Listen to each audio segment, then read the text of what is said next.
Bismillahirrahmanirrahim. Assalamualaikum warahmatullahi wabarakatuh. Saya Fauzan, Koordinator Rohani Rumah Sakit Muhammad Nasir.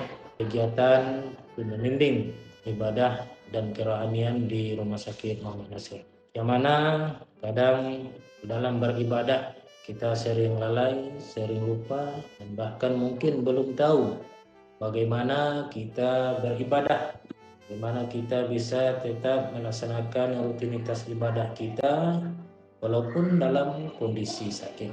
Sebenarnya ini tidak sulit karena di dalam kondisi sakit kita masih bisa tetap beribadah. Bahkan Rasulullah SAW tetap mewajibkan kita beribadah walaupun dalam kondisi sakit. Hanya saja tentu ada rukhsah, keringanan supaya kita bisa tetap beribadah. Yang pertama, rukhsah dalam beribadah tersebut tentu kita ragu mungkin dalam hal bersuci.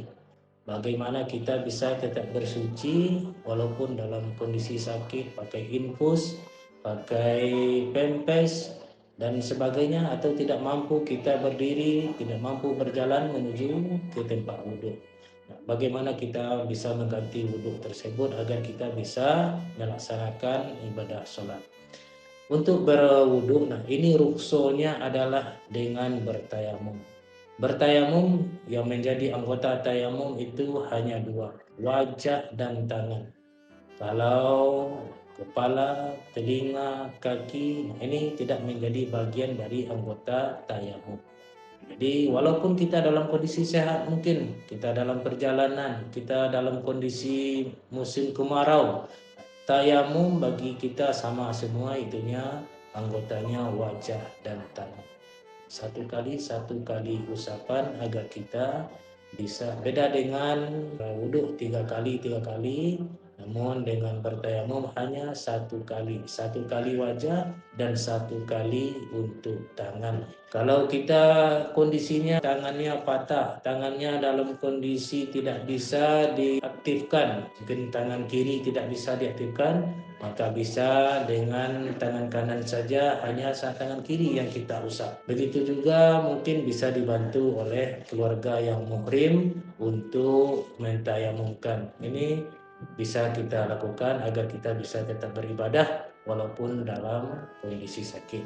Selanjutnya ini tentang ibadah sholat. Nah ini mungkin biasanya kita rajin berjamaah, kita rutin hadir di masjid dan musola untuk melaksanakan sholat wajib. Nah, bagaimana caranya saat sekarang ini kita dalam kondisi sakit, kita tidak bisa melaksanakan ibadah? Nah, rukhsah atau keringanannya yaitu ini mungkin juga sudah sama-sama kita dengar.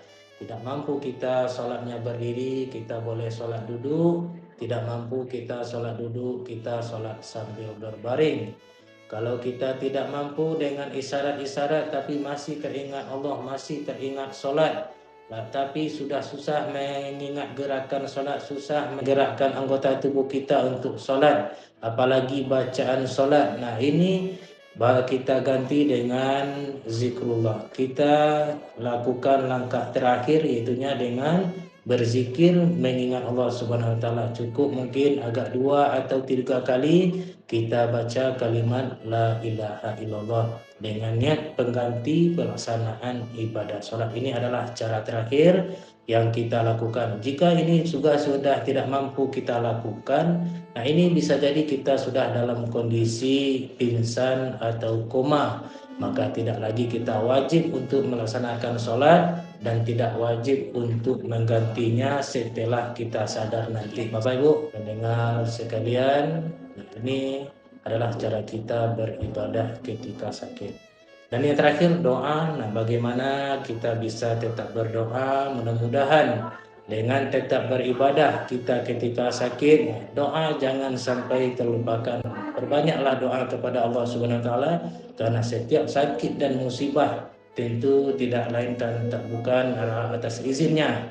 Bagaimana kita mensikapi agar setiap sakit dan musibah tersebut bisa menjadi jalan bagi kita untuk lebih mendekatkan diri kepada Allah Subhanahu wa taala, menjadi pengingat dan peringatan bagi kita untuk lebih mendekatkan diri kepada Allah Subhanahu wa taala. Mungkin itu sekedar mengingatkan, mudah-mudahan kita semua bisa menjalani setiap apa yang ditentukan oleh Allah sebagai ujian dan musibah atau sebagai peringatankah? Nah, tentu adalah sebagai langkah bagi kita untuk lebih mendekatkan diri kepada Allah Subhanahu wa taala. Demikian saja, mudah-mudahan bisa kita sikapi, kita jalani kehidupan ini dengan sebaik-baiknya. Apapun yang terjadi adalah atas izin dan kehendak Allah Subhanahu wa taala. Demikian saja, billahi taufiq wal hidayah. Wassalamualaikum warahmatullahi wabarakatuh.